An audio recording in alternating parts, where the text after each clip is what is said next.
Let's talk about Flandre Scarlet. Yeah, I know I've talked about her before, but that was before I was an established YouTuber who knew how to be coherent in his sentences. So we're going to talk about Flandre. Now, back in the day, when she first came out, she instantly became an overnight success. She was super popular, her theme was mimetic, and many things were misattributed.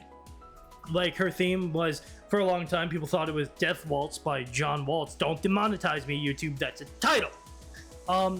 And then it was corrected, and then there was the whole Mick Roll thing, which actually became canonical later on, which is weird, but regardless.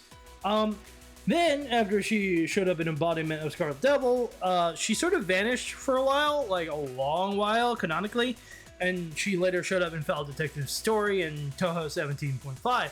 Now, in Fell Detective's Story, her characterization, which the fans had assumed was, you know, a moe sweetheart who was locked in the basement by her sister, was proven incorrect. Not only is she completely coherent, snarky, and possibly even more mature than Remilia, she was willingly put in the basement because she's like, you know what? I can break the locks whenever I want, and I get service whenever I want.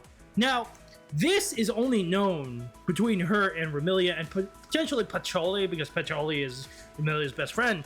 So Sakio was shocked to see Flandre escape. So in universe, our headcanon, quotation marks, is actually still in effect, because not everyone knows this truth about Flandre. But there are a lot of people who say, Flandre isn't crazy, she's very intelligent. Yes, she is. But she's also just as crazy. For one, she tried to suggest unaliving Mei-Ling because she might be possessed. And then she flat out Porcosti aced the story, who thankfully walked it off.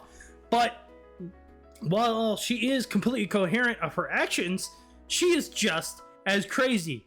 In fact, it makes it worse because she's totally in control. She's like a Lucard from Hellsing Abridged. She knows what she's doing is wrong, but she enjoys it. And you know what? Arguably, that makes her character even better. So, all in all, Flandre Scarlet is a very interesting character. And I think boiling her down to moe cute is incorrect. Because she's got way more than that to offer. She's more than just a meme, more than just the most popular Touhou character aside from Koichi. Expect a video on her later. She's just great.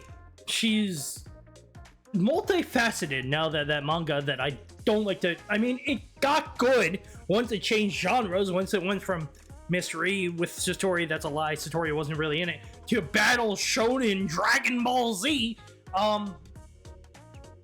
Yeah, with that manga, Flandre became very interesting. She had a lot of layers, and you could dissect it if you read the chapters, and you're like, that's a very interesting character. And you might say, doesn't she contradict the Flandre who showed up in 17.5? No, because that Flandre was like, oh, I get to beat someone up? That is canonical. Flandre is very violent. She's like a Kenpachi Blood Knight. So once she realized, oh, I get to throw hands, she's like, I'm leaving the basement, let's go. I'm freaking ready for this. So yeah, that was totally in character with her. So I have to say something, Zune. When you want to write a character correctly, you can write them correctly. You're very good at it. So I have to say, do it more often. Do it more often, stop neglecting characters, and when you write a character, do it more like you did Flandre, because she is actually great. Anyway, thank you for coming to my Touhou talk, and as always, leave a like on the video, comment, subscribe, and maybe, just maybe, join the Discord, because we need more people in there. Farewell till next time.